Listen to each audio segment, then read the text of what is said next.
Hello students, this is Dr. Amit Juneja, lecturer economics, Shahid Balwinder Singh Government Senior Secondary Smart School, Sabuana, District Fazilka, and I welcome you all in this channel Amit Juneja Economics and in today's lecture of various functions of money. हमने अपने last lecture के अंदर functions of money की बात की थी। उसके अंदर हमने बात की थी प्राइमरी फंक्शंस ऑफ मनी की। तो हमने बात की थी कि प्राइमरी फंक्शंस ऑफ मनी क्या हैं, इनको हम बेसिक फंक्शन ऑफ मनी भी कहते हैं। बेसिक फंक्शंस ऑफ मनी का मतलब ये है कि जब मनी को इन्वेंट किया गया था उस टाइम पे जिस पर्सन ने मनी को इन्वेंट करने के बारे में सोचा था, तो उसने सोचा था कि मनी मैं इसलिए इन्वेंट कर रहा हूं सो दैट मनी ये वाले काम करेगी। तो it's called primary functions of money और the prime functions of money और the basic functions of money. ठीक है, तो उसने ये दो तीन काम जो हम अभी करेंगे उसको सोच के उसने मनी को ले आया मार्केट में।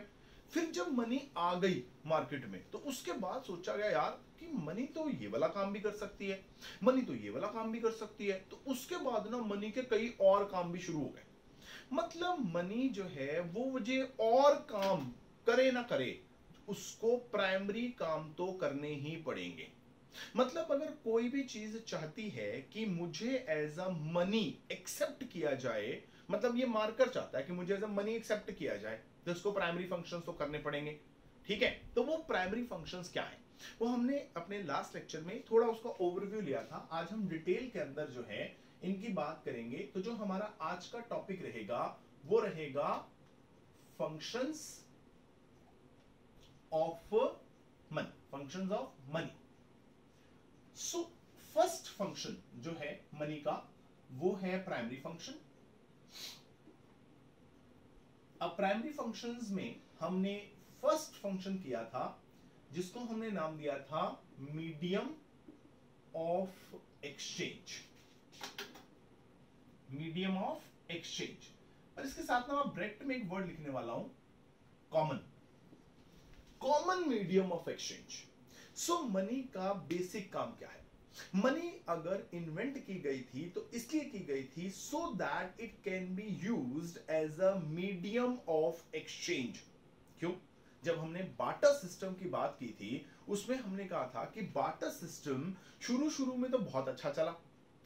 बहुत अच्छा चला मतलब भी लोगों की नीड्स बहुत कम होती थी तो आपस में एक्सचेंज करना बड़ा इजी था कि मेरे पास जो चीज है मैं आपको दे दूंगा, आपके पास कोई चीज है तो मैं ले लूंगा, तो बहुत इजी हो गया। पर जैसे जैसे हमारी नीड्स बढ़नी शुरू हुई तो ये जो बार्टर सिस्टम के अंदर जो हम ये एक्सचेंज करते थे वो हो गए मुश्किल।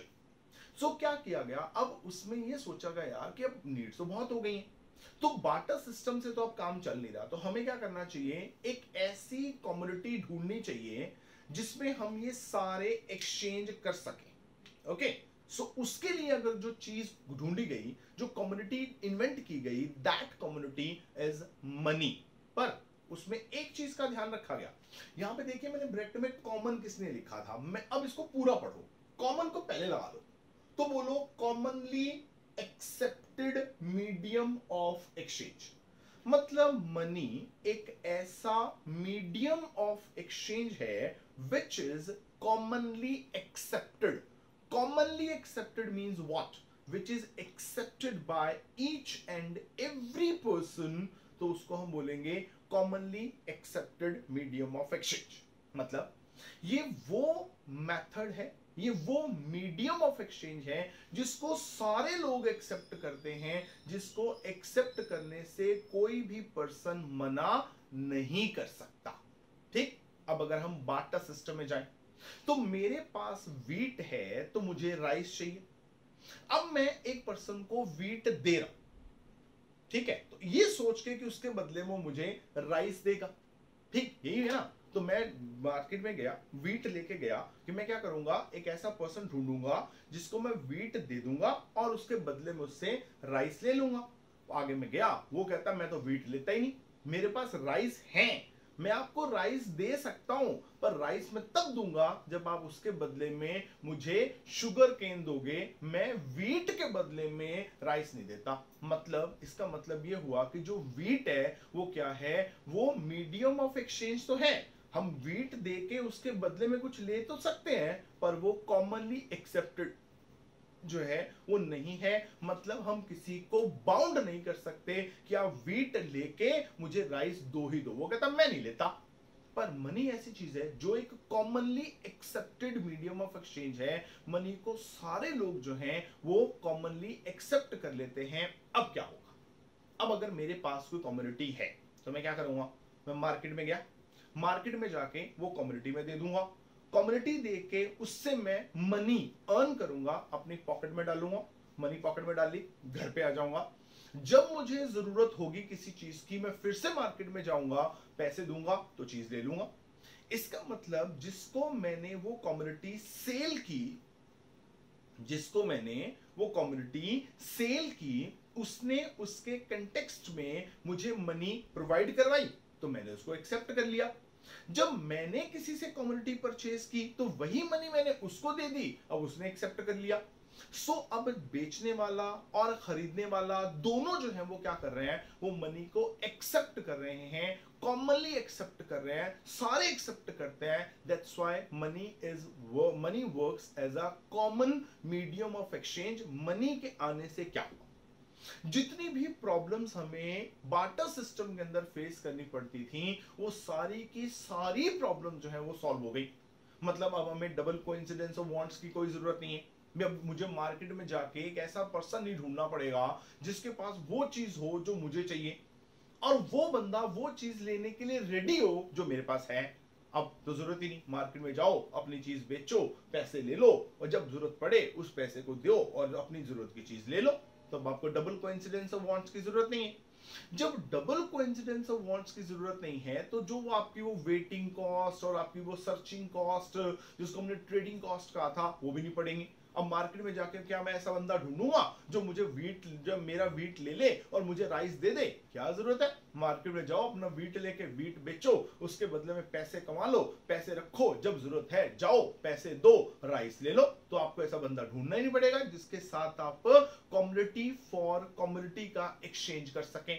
तो मनी के आने से जो एक्सचेंज है वो क्या हो गए हैं, वो ज्यादा होने शुरू हो गए। क्यों ज्यादा होने शुरू हो गए? क्योंकि सभी लोगों ने मनी को as a common medium of exchange के तौर पे एक्सेप्ट करना जो है वो स्टार्ट कर दिया। ठीक, so the major function of money, जिसके लिए मनी को इन्वेंट किया गया था, वो यही था कि जो बार्टर सिस्टम के अंदर जो प्रॉब्लम्स हैं उनको सॉल्व किया जा सके। और वो क्या प्रॉब्लम थी कि वहां पर एक्सचेंज जो है वो बहुत कम होते थे, बहुत लोअर लेवल के होते थे, अब एक्सचेंज करने में बहुत टाइम लगता था, इसीलिए हमें कहा था हमें वेटिंग कॉस्ट और हमें सर्चिंग कॉस्ट पड़ती है, तो बहुत टाइम लगता था। तो इन सारी प्रॉब्लम्स को सॉल्व करने के लिए हमने मनी को इन्वेंट किया। तो मनी ने क्या किया, as a common medium of exchange use होना शुरू हो गई, सभी ने उसको कॉमनली एक्सेप्ट कर लिया, एक्सचेंज जो है वो करने इजी हो गए। So first function of money और the primary functions of money is to work as a common medium of exchange. ठीक हो गया। नंबर 2,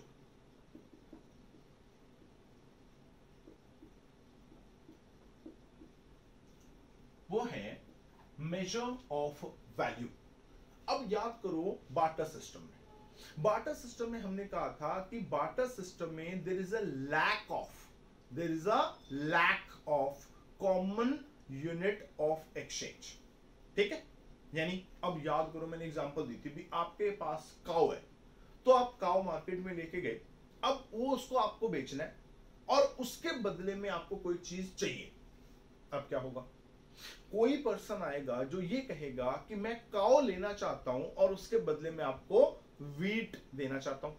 कोई कहेगा काओ लेना चाहता हूं उसके बदले में राइस देना चाहता हूं। कोई बोलेगा काओ लेना चाहता हूं उसके बदले में हॉर्सेस देना चाहता हूं। कोई बोलेगा काओ लेना चाहता हूं उसके बदले में गोल्ड देना चाहता हूं। कोई बोलेगा काओ लेना चाहता हूं उसके बदले में गॉड्स देना चाहता हूं। मतलब अब काओ की वैल्यू डिसाइड करनी है किसके अंदर, वीट के अंदर, राइस के अंदर, गोल्ड के अंदर, गॉड्स के अंदर, हॉर्सेस के अंदर। अब बात प्रॉब्लम, वीट किसी और तरह से मेजर होगा, राइस किसी और तरह से मेजर होगा, गोल्ड किसी और तरह से मेजर होगा, हॉर्सेस किसी और तरह से मेजर होंगे, सबका मेजरिंग यूनिट अलग अलग है। सो अब जो एक काउ है उसके बदले में कितना वीट आएगा या कितना राइस आएगा या कितना गोल्ड आएगा या कितनी गॉड्स आएंगी या कितने हॉर्सेस आएंगे, कैसे डिसाइड होगा? क्योंकि सबको मेजर करने का जो तरीका है वो अलग अलग है, सो एक कॉमन यूनिट नहीं होता था। ठीक, मनी ने वो कॉमन यूनिट के तौर पे काम किया। अब आज के टाइम में हम क्या करते हैं, सारी की सारी चीजों की जो वैल्यू है उसको हम मनी में डिटरमिन करते हैं। जैसे अगर मैं बोलूं कि मेरे पास एक मार्कर है, अभी मेरे हाथ में मार्कर देख रहे हैं, और मेरे जो है वो ग्लासेस लगे हुए हैं, तो मेरे पास एक ग्लासेस का पेयर है। अगर मैं बोलूं कि जो मेरे ग्लास लगे हुए हैं वो है 1000 रुपए के, ठीक, और जो मार्कर है सपोज करो वो है 50 रुपए का। अब मार्कर की वैल्यू मनी में, ग्लासेस की वैल्यू मनी में, साइकिल की वैल्यू मनी में, ठीक है, शर्ट की वैल्यू मनी में। हमने हर एक चीज की वैल्यू को मनी में डिटरमिन कर दिया। सो मनी ने क्या किया, money act as a measure of value. मतलब मनी हमें यह बताती है भी किसी भी चीज की वैल्यू कितनी है। अब कोई चीज जितनी कॉस्टली होगी उसकी वैल्यू उतनी ज्यादा, ठीक है। अब अगर मैं बोलूं डायमंड, वैल्यू बहुत ज्यादा है। अगर मैं बोलूं पेन तो उसकी वैल्यू बहुत कम है। सो अब हर एक चीज की वैल्यू जो है जब वो मनी में डिसाइड होनी शुरू हुई तो मनी ने क्या किया, हर एक चीज की वैल्यू को मेजर करने का काम किया। अब जब हर एक चीज की वैल्यू मनी में डिसाइड होनी शुरू हुई तो क्या हुआ, अब चीजों का एक्सचेंज करना जो है वो इजी हो गया। जैसे अगर आप बोले कि एक मार्कर 50 रुपए का है और एक ग्लासेस 1000 के हैं, it means what, it means अगर मैं 1 पेयर ऑफ ग्लासेस किसी को दे देता हूं, ये मैंने दे दिए, तो उसके बदले में वो पर्सन जो है वो मुझे 20 मार्कर दे देगा। क्यों, क्योंकि मार्कर की वैल्यू भी मनी में, जो ग्लासेस हैं उसकी वैल्यू भी मनी में, हम मनी मनी बराबर कर लेंगे। जैसे अब देखो, अब इधर पड़े हैं 1000 किस चीज के, ग्लासेस के, और इधर पड़े हैं 50। अब मुझे इसको इक्वल करना है, ठीक, ये 50 क्या है, ये मार्कर है। अब ये भी रुपीस में है, ये भी रुपीस में है, मुझे इन दोनों को बराबर करना है। तो बराबर करने के लिए क्या करना पड़ेगा, जो राइट हैंड साइड है इसको 20 के साथ मल्टीप्लाई करना पड़ेगा। 20 के साथ मल्टीप्लाई करूंगा तो ये भी 1000 आ जाएगा।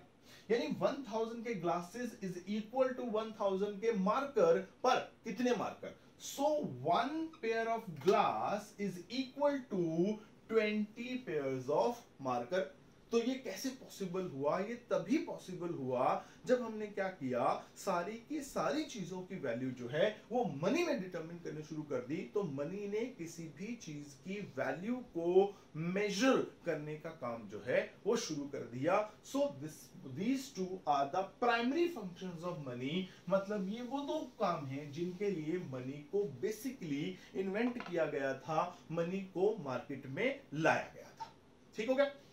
अब नंबर टू जो आता है उसको हम कहते हैं सेकेंडरी फंक्शंस।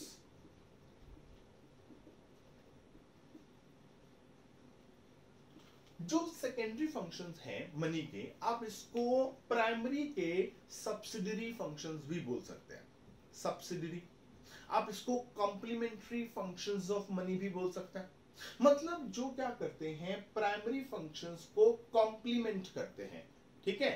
जैसे होता है कॉम्प्लीमेंट्री गुड्स। कॉम्प्लीमेंट्री गुड्स कौन सी होती हैं, जो एक दूसरे के साथ यूज होती हैं। हमने दो तरह की गुड्स की थी, एक होती है उसको बोलते हैं सब्स्टिट्यूट गुड्स, सब्स्टिट्यूट जो एक दूसरे की जगह पे यूज होती हैं। कॉम्प्लीमेंट्री जो एक तरह के एक साथ यूज होती हैं। जैसे हमने कहा था कार और पेट्रोल, ये क्या है, ये कॉम्प्लीमेंट्री गुड्स है, एक दूसरे के साथ यूज होती हैं। सो वैसे ही जो सेकेंडरी फंक्शंस हैं, they are the complementary functions of primary functions. मतलब ये क्या करते हैं, ये प्राइमरी के साथ यूज होते हैं। जैसे जब मनी इन्वेंट हुई थी तो ये सोच के हुई थी कि हमने मनी से सिर्फ दो काम कराने हैं। पहला, हमने मनी को as a commonly accepted medium of exchange के तौर पे काम कराना है। नंबर टू, हमने मनी से क्या करना है, हर एक चीज की वैल्यू जो है उसको मेजर करना है। ये दो काम सोच के मनी को इन्वेंट कर दिया गया। पर जब मनी आई फिर सोचा यार इससे तो और भी कई काम हो सकता है। तो वो और काम और एक्स्ट्रा काम कौन से हैं, वो सेकेंडरी फंक्शंस है। सेकेंडरी फंक्शंस के अंदर जो फर्स्ट फंक्शन आता है वो है की मेजर ऑफ डेफर्ड पेमेंट्स। अब याद कीजिए डेफर्ड पेमेंट्स कौन सी होती हैं। जब हमने बार्टर सिस्टम की लिमिटेशंस की थी तब हमने डेफर्ड पेमेंट की बात की थी। उसमें हमने कहा था कि डेफर्ड पेमेंट वो पेमेंट होती है जो हमने किसी को after a certain period of time पे करनी होती है। जैसे मैंने कहा था कि मान लो मैं हूं, अब मैं स्कूल में टीच करता हूं। अब जब मैं स्कूल में टीच करता हूं तो जो मुझे सैलरी मिलती है वो मुझे आफ्टर 1 मंथ मिलती है। तो फर्स्ट टू 30th और 31st मैंने काम किया, सैलरी उसके बाद मिलनी है for the on the next first of the month. ठीक है ना। तो ये क्या है, ये डेफर्ड पेमेंट्स है। आपने किसी वर्कर को अपने घर पे काम पे लगा लिया और उसको बोला ले भी 1 महीना काम कर, तो 1 महीने के बाद तेरे को हम 10,000 की सैलरी देंगे। मतलब जो 10,000 की क्या करनी है, पेमेंट करनी है, वो उसी टाइम पे नहीं करनी, वो after a period of time करनी है। So that is called the deferred payments. अब हमने बात की थी कि जब बार्टर सिस्टम था उस टाइम पे ये जो डेफर्ड पेमेंट्स करनी थी ये बड़ी मुश्किल थी। क्यों? आपने एक वर्कर को काम पे लगा लिया घर पे, अब आपने उसको आफ्टर 1 मंथ पेमेंट करनी है। तो आपने उसको बोला हुआ था बिफोर 1 मंथ कि आप 1 महीना काम कीजिए, उसके बदले में हम आपको 50 kg ऑफ वीट देंगे। अब आपका टाइम आ गया वीट देने का। तो वीट देने के टाइम पे जब आपने वीट उसको दिया तो उसने बोला कि ना सर जी ये नहीं लेता, जब आपने मेरे को वीट दिखाया था 1 महीने पहले वो तो अच्छी क्वालिटी का था, ये तो घटिया क्वालिटी का, मैं नहीं लेता। तो क्या हो सकता था कि 1 महीने के बाद जब आपने उसको पेमेंट करनी थी इन टर्म्स ऑफ गुड्स, तो क्या हो सकता था, गुड्स की जो क्वालिटी है वो लो हो सकती थी, जो गुड्स हैं वो खराब हो सकती थी इफ दे आर पेरिशेबल, जो गुड्स हैं उसकी वैल्यू खत्म हो सकती थी। ठीक है, उसकी क्वालिटी डिफरेंसेस आ सकते थे। तो बहुत कुछ हो सकता था। ये भी हो सकता था कि आफ्टर 1 मंथ जब आप उसको वीट देने लगे तो आपने बोला कि देख भाई तेरे को वीट दिखाया था घटिया क्वालिटी का, दे रहा हूं अच्छी क्वालिटी का, तो मैं थोड़े को तेरा इतना कम दूंगा। वो कहेगा ना मैं तो नहीं कम लेता, मैं तो पूरा लूंगा। तो होगी लड़ाई आपस में। मान लो आपने किसी को लोन दिया, ठीक है, in terms of wheat, after 6 months उस बंदे ने आपको वीट वापस कर दिया। अब सोचो उसके ऊपर अगर इंटरेस्ट लगाना हो तो कितना लगेगा, प्रॉब्लम। आजकल मनी में तो इंटरेस्ट इजीली लग जाता है। इसलिए जो डेफर्ड पेमेंट थी वो करनी बड़ी मुश्किल थी। मनी का एक और फंक्शन ये ढूंढा गया कि मनी के अंदर हम क्या कर सकते हैं, डेफर्ड पेमेंट कर सकते हैं। मतलब ऐसी पेमेंट कर सकते हैं जो after a period of time करनी होती है। अब वो कैसे पॉसिबल है, वो पॉसिबल इसलिए है क्योंकि मनी के अंदर क्या होता है कि पहली चीज अगर हम देखें, सो मनी क्या है, पहली बात तो ये कॉमनली एक्सेप्टेड है। भी आपको ये नहीं कह सकता कि लो जी मनी जो है मैं ना वीट नहीं लेता मैं राइस लूंगा, राइस नहीं लेता तो मैं शुगर केन लूंगा, शुगर केन नहीं लेता तो मैं कॉटन लूंगा। ऐसा कोई सिस्टम, मनी कॉमनली एक्सेप्टेड है, सारे लोग उसको एक्सेप्ट करते हैं। तो मनी के अंदर डेफर्ड पेमेंट करनी इजी है। ठीक है ना, क्यों? क्योंकि अगर आपने उसको बोला वीट देना है या राइस देना है, आपके पास है नहीं, आप क्या करो उसको पेमेंट पकड़ा दो कैश में, भी ये पकड़ कैश पेमेंट मनी के अंदर, और जो तेरा दिल करता है जा खरीद ले। वो चाहे उसका वीट खरीदे, चाहे उसका राइस खरीदे, चाहे उसकी कॉटन खरीदे, कुछ मर्जी करे, हमें उससे कोई मतलब नहीं। तो मनी कॉमनली एक्सेप्टेड है तो डेफर्ड पेमेंट आराम से हो जाएंगी। नंबर 2 अगर इसमें देखें, जो मनी की वैल्यू है वो क्या होती है, वो स्टेबल होती है। मनी की वैल्यू में अप्स एंड डाउन्स नहीं आते। क्यों नहीं आते? क्योंकि इसके अंदर मनी की जो क्वालिटी चेंजेस हैं वो क्या होते हैं, वो नहीं होते। समझ में आ रहा है? क्वालिटी चेंजेस नहीं होते। मतलब आपने जब एक बंदे को काम पे लगाया, उसको बोला कि तेरे को ना 10,000 की पेमेंट करूंगा आफ्टर 1 मंथ, डेफर्ड पेमेंट हो गई। आपने आफ्टर 1 मंथ उसको 10,000 दिए। उसने कहा कि सर दिखाए तो नए नए नोट थे 100 के, दे रहे हो पुराने नोट, मैं तो नहीं लेता। वो कहता है यार नया हो कि पुराना हो क्या फर्क पड़ता है, चलेगा तो 100 में ही। ठीक है ना। तो क्या होता है कि वैल्यू ऑफ मनी जो है वो स्टेबल रहती है। नंबर 2 कि उसके अंदर जो क्वालिटी चेंजेस हैं वो नहीं आते। तीसरा चीज जिसमें डेफर्ड पेमेंट कर सकते हैं कि मनी को स्टोर करना, जो स्टोरेज है मनी की वो क्या है, वो इजी है। मनी को हम इजीली स्टोर करके रख सकते हैं। फिर अगर मनी में हमने इंटरेस्ट रेट डिटरमिन करना है, ठीक है, तो जो मनी में इंटरेस्ट रेट डिटर्मिनेशन है वो इजी है। मान लो इंटरेस्ट रेट 5% हो सकता है, 10% हो सकता है, बहुत इजी है, ठीक है। जो इसके रिटर्न्स हैं वो भी इजी है, मतलब मनी को रिटर्न करना बहुत इजी है, आप कैसे भी इजीली रिटर्न कर सकते हैं। सो ये सारी चीजों के करके मनी जो है हमने उसको as a measure of deferred payment हमने यूज करना शुरू कर दिया, जो गुड्स में करना बहुत मुश्किल था। क्यों मुश्किल था? क्योंकि गुड्स की क्वालिटी खराब हो जाती थी, उसको स्टोर करके रखना बड़ा मुश्किल था, उसकी वैल्यूज बहुत अप्स एंड डाउन चलते थे, ठीक है। तो ये सारी चीजों में प्रॉब्लम थी, तो मनी ने वो सारी प्रॉब्लम जो है वो सॉल्व कर दी। तो मनी के अंदर अब ये इजी हो गया कि हम क्या कर सकते हैं, हम डेफर्ड पेमेंट कर सकते हैं, मतलब ऐसी पेमेंट कर सकते हैं जो हमने उस टाइम पे नहीं करनी, but after a certain period of time जो है वो हमने करनी है। सो मनी के आने से जो डेफर्ड पेमेंट्स हैं वो करनी इजी जो है वो हो गई, ठीक है। सो मनी ने जो है वो as a measure of deferred payment भी काम करना जो है वो शुरू कर दिया, ठीक है। अब इसके अलावा मनी ने और क्या काम किया? मनी ने जो है एक और काम किया जिसको हम कहते हैं स्टोर ऑफ वैल्यू। अब ऊपर पढ़ो क्या लिखा था, मेजर ऑफ वैल्यू, यहां पे क्या लिखा है, स्टोर ऑफ वैल्यू। मतलब अब मनी को स्टोर करके रखना बड़ा इजी हो गया।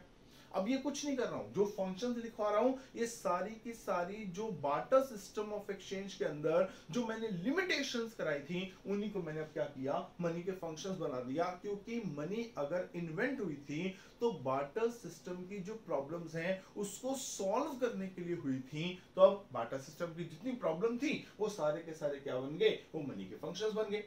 अब मनी काम करती है as a store of value. मतलब अब सोचो, अगर मैं बोलूं कि आपके पास घर पे 10 लाख रुपीस का वीट पड़ा है, 10 लाख रुपीस का वीट, तो सोचो प्रॉब्लम क्या क्या आएंगी। पहली प्रॉब्लम स्टोरेज की, बहुत जगह चाहिए, है ना। नंबर 2, अब स्टोरेज में मान लो आपने अरेंज कर भी ली, तो जगह आपने मान लो अरेंज कर भी ली, क्या होएगा, वैल्यू डाउन हो जाएगी, खराब हो सकती है, ठीक है।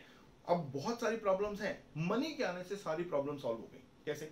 अगर आपके पास 10 लाख का वीट पड़ा है ना घर पे, तो पूरे शहर को पता होगा आपके घर पे 10 लाख का वीट पड़ा है। पर अगर आपके पास घर पे 10 लाख रुपीस कैश में पड़े हैं, किसी को पता भी नहीं लगेगा। कैसे? सिंपल, अगर मान लो आपके पास जो 10 लाख रुपीस पड़े हैं, अगर मान लो वो 2000 के नोट में है, तो एक बंडल जो है वो कितने का हो गया, 2 लाख का हो गया। 10 लाख पड़े हैं तो कितने हो गए, 5 बंडल। 5 बंडल कितने होंगे, इतने से होंगे। आप पॉकेट में डाल के घूम सकते हैं।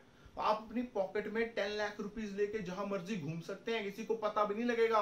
पर 10 लाख का वीट लेके घूमना इम्पॉसिबल। सो क्या हुआ, मनी के आने से जो स्टोर ऑफ वैल्यू है वो क्या हो गया, इजी हो गया। कैसे?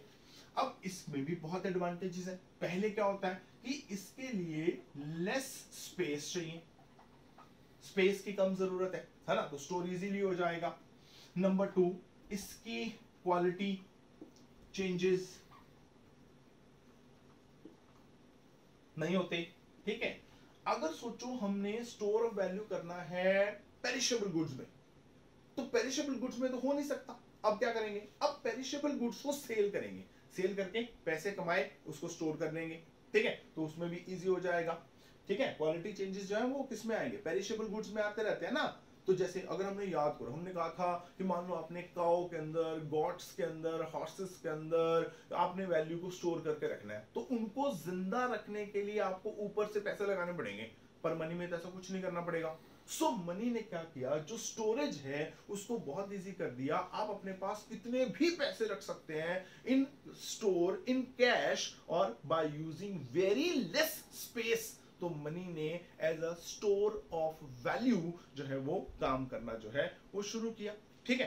अब स्टोर ऑफ वैल्यू के साथ साथ अब मनी ने एक और बहुत इंपॉर्टेंट काम किया, जो बार्टर सिस्टम की एक प्रॉब्लम भी थी, और वो ये थी कि उसने as a transfer of value के तौर पे भी काम करना शुरू किया।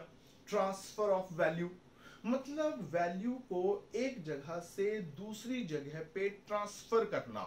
मतलब अब याद करो, मैंने एग्जांपल दिया था जब मैंने बार्टर सिस्टम ऑफ एक्सचेंज की लिमिटेशंस कराई थी कि अगर आपके पास सपोज करो कि 20 लाख का राइस है और आपने 20 लाख के राइस को एक जगह से दूसरी जगह पे भेजना है, कितने प्रॉब्लम्स आएंगे। एक और एग्जांपल दी थी कि मान लो आपका एक जगह पे घर है, आपने वो घर उठा के दूसरी जगह पे लेके जाना है, इम्पॉसिबल, हो ही नहीं सकता। अब क्या करेंगे, अब मनी से ये सारी की सारी जो ट्रांसफर ऑफ वैल्यूज है वो इजी होगी भी। अगर आपका एक शहर में घर है और आप उसको चेंज करके किसी दूसरे शहर में जाना चाहते हैं तो क्या करो, जो आपका एक शहर में घर था उसको बेचो, बेच के पैसे कमाओ, पैसे लिए वही पैसे दूसरे शहर में ले जाओ और वहां पे जाके घर ले लो। मतलब आपका घर एक जगह से दूसरी जगह पे ट्रांसफर हो गया इन टर्म्स ऑफ मनी। सो आपने वैल्यू को ट्रांसफर किया। ठीक है, क्लियर हुआ ना। अब पहले क्या होता था, जब मनी आई थी तब हमें मनी जो है वो लिक्विड फॉर्म के अंदर होती थी, कैश फॉर्म में होती थी, तो उसको एक जगह से दूसरी जगह पे लेके जाना होता था। मान लो आपके पास 10 लाख रुपीस है और कैश में है, तो आपको अगर मान लो किसी और को देने, मान लो मैं फाजिलका में रहता हूं तो मैंने किसी बंदे को जो अबोहर में रहता है उसको मैंने 10 लाख रुपीस देने हैं, तो मुझे फाजिलका से अबोहर वो 10 लाख रुपीस जो हैं वो कैश में लेके जाने पड़ते थे। ठीक है, फिर क्या हुआ, अब उसमें तो प्रॉब्लम्स आएंगी, रास्ते में कोई लूट सकता है, गिर सकते हैं, गुम हो सकते हैं, कुछ भी हो सकता है। फिर क्या हुआ, फिर नया सिस्टम चेंज किया गया भी। अब आपको 10 लाख रुपीस कैश में लेके जाने की जरूरत ही नहीं है। आप क्या करो, उसके नाम का चेक काट दो, 10 लाख रुपीस का चेक दे दो, अकाउंट पेज कर दो उसको। अकाउंट पेज ये क्या होता है, जब हम चेक होता है ना, ये मान लो एक चेक है तो यहां पे लिखा होता है पे, पे तो यहां पे डैश लगाया होता है भी किसको पे करना है। ठीक है, फिर यहां पे लिखा होता है रुपीज भी कितने अमाउंट पे करना है, और नीचे सिग्नेचर होते हैं भी जो बंदा है, यहां पे उसका अकाउंट नंबर लिखा होता है। अगर आप क्या करें भी किसी पर्सन को मान लो आपने पेमेंट करनी है, तो पहला तरीका तो ये है कि आप यहां पे लिख दें सेल्फ, SELF, सेल्फ। सेल्फ लिख दिया, इसका मतलब ये होगा कि कोई भी पर्सन जो वो चेक लेके जाएगा उसको उसके बदले में पैसे मिल जाएंगे। अगर मान लो आपका चेक चोरी हो गया ना तो मतलब गए। ठीक है, जब तक आप चेक ब्लॉक कराएंगे, बैंक को फोन करेंगे, तब तक वो निकाल नुगुल के ले जाएगा। दूसरा तरीका क्या है, दूसरा तरीका ये है कि आप यहां पे सेल्फ ना लिखें, आपने जिसको पेमेंट करनी है उसका नाम लिख दो। मान लो मैंने पेमेंट करनी है अजय को, तो मैंने यहां पे लिख दिया अजय। ठीक, अब अजय बैंक में गया। ठीक है, तो बैंक में जब अजय चेक देगा तो उसको पैसे मिल जाएंगे। ठीक है, अब कोई भी जाके बोल सकता है मेरा नाम अजय, हो सकता है किसी का नाम वाकई अजय हो और उसके बाद अजय का आइडेंटिटी कार्ड भी हो, तो वो जाके पैसे ले सकता है। पर अगर आपने क्या किया, ये जो आपका चेक था इसके कॉर्नर पे आपने ऐसे दो क्रॉस लाइंस मार दी, ऐसे दो क्रॉस लाइंस, इसका मतलब ये हो गया अकाउंट पे। अकाउंट पे मतलब अब जो भी चला जाए उसको कैश में पेमेंट मिलेगी ही नहीं, ये पेमेंट उसके अकाउंट में जाएगी। अगर मान लो कोई बंदा ऐसे चला भी जाए कि हाँ जी मेरा नाम अजय है जी, ठीक है, तो अब अजय है ना, तो उसके ऊपर ऐसे क्रॉस लगा हुआ है, तो अजय के अकाउंट में जाएगी। ठीक है, उसको कैश नहीं मिलने वाला, तो पेमेंट बिल्कुल सिक्योर होगी।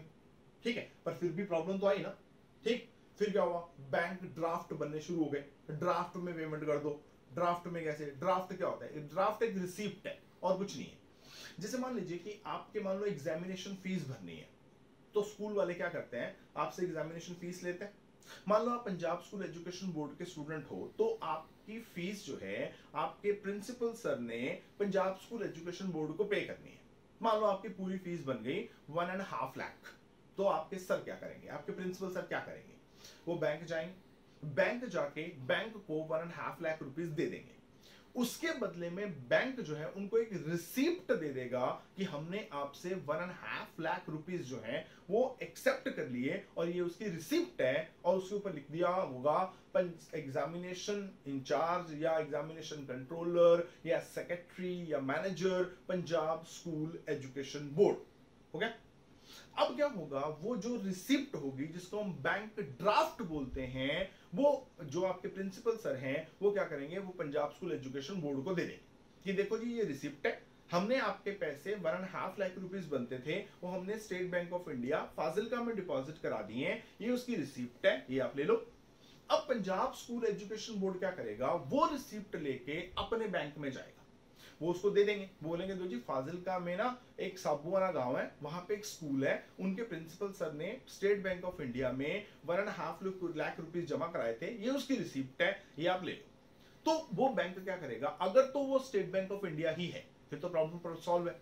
अगर मान लो कि पंजाब स्कूल एजुकेशन बोर्ड का जो अकाउंट है, मान लो वो है जो है पंजाब नेशनल बैंक में, ठीक है, तो पंजाब नेशनल बैंक को वो दे देगा। अब पंजाब नेशनल बैंक अपने आप पैसे ले लेगा, किससे, वो पैसे लेगा किससे, स्टेट बैंक ऑफ इंडिया से। तो स्टेट बैंक ऑफ इंडिया से पैसे लेके वो पीएनबी के अकाउंट में आ जाएंगे और पंजाब स्कूल एजुकेशन बोर्ड के खाते में पैसे पहुंच गए, तो इजी हो गया।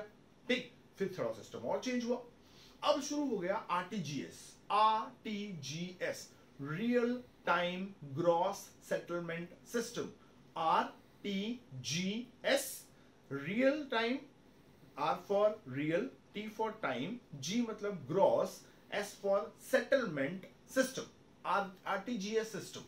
इसमें क्या होता है, जैसे ही आपने एक बंदे के अकाउंट में पैसे डाले साथ के साथ पहुंच गए, वो चेक भेजना, ड्राफ्ट भेजना, प्रॉब्लम ही नहीं, ठीक है। Internet banking, mobile banking, transfer value फटाफट, ठीक है। पेटीएम करते हो ना, क्या होता है, जैसे पेटीएम करा चल पैसे पहुंच गए, what is that, that is called E money, electronic money, है ना। अमेजॉन पे करते हैं, भीम यूपीआई यूज करते हैं, गूगल पे यूज करते हैं, तो क्या होता है, मनी या वैल्यू जो है वो एक जगह से दूसरी जगह पे बड़ी जल्दी ट्रांसफर हो जाती है, तो इसको हम कहते हैं ट्रांसफर ऑफ वैल्यू, ठीक हो गया।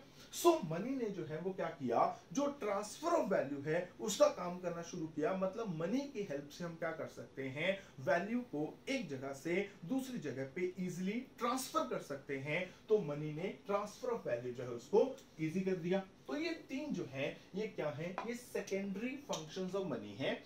जो प्राइमरी फंक्शंस ऑफ मनी है वो कितने हैं, दो हैं। पहला मीडियम ऑफ एक्सचेंज के तौर पे काम करना, सेकंड मेजर ऑफ वैल्यू के तौर पे काम करना। जो सेकेंडरी फंक्शंस हैं वो 3 हैं, कौन कौन से, डेफर्ड पेमेंट करनी, मतलब मनी में हम क्या कर सकते हैं, जो फ्यूचर पेमेंट करनी है हम उनको इजीली कर सकते हैं, क्यों, क्योंकि उसमें हमें जो वैल्यू मनी की होती है वो स्टेबल होती है, तो वो आफ्टर 1 मंथ जो पेमेंट करनी है तो मनी की क्वालिटी लो होने के चांसेस बहुत कम होते हैं, उसको स्टोर करके रखना इजी होता है, इसीलिए मनी जो है उसने स्टोर ऑफ वैल्यू के तौर पे भी काम करना शुरू कर दिया। और मनी से हमने क्या किया, जो भी वैल्यू है उसको एक जगह से दूसरी जगह पे ट्रांसफर करने का काम जो है वो भी शुरू कर दिया। सो मनी ने ये 3 तरह के सेकेंडरी फंक्शंस भी परफॉर्म करने जो है वो शुरू कर दिए। इसके बाद आते हैं, उसको हम कहते हैं other functions.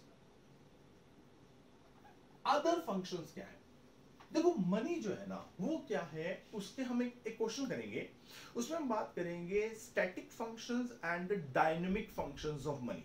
Static and dynamic, static and dynamic में क्या डिफरेंस है वो इस क्वेश्चन से क्लियर होने वाला है कि मनी जो है वो सिर्फ ये मीडियम ऑफ एक्सचेंज करनी, मेजर ऑफ वैल्यू करना, या डेफर्ड पेमेंट करनी, या स्टोर ऑफ वैल्यू करना, या ट्रांसफर ऑफ वैल्यू करना, सिर्फ इसका काम नहीं करती। मनी जो है वो इसके अलावा और बहुत सारे काम करती है जो हमने कभी सोचे भी नहीं थे कि मनी ये काम भी कर सकती है। सो मनी के वो जो एक्स्ट्रा फंक्शंस हैं जो इसलिए किए जाते हैं so that the economic development of a country can be made ensured, those functions are called other functions of money.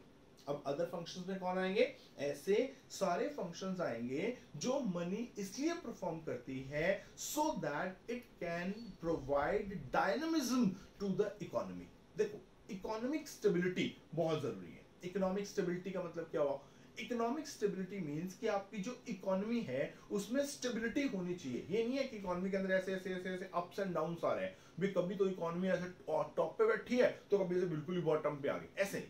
So money क्या करती है, अपने ये जो अदर फंक्शंस हैं इसके थ्रू इकोनॉमी को एक स्टेबिलिटी प्रोवाइड करवाती है। इकोनॉमी जो है उसको पहले से ज्यादा कंपैरेटिवली स्टेबल बनाती है बाय परफॉर्मिंग वेरियस फंक्शंस।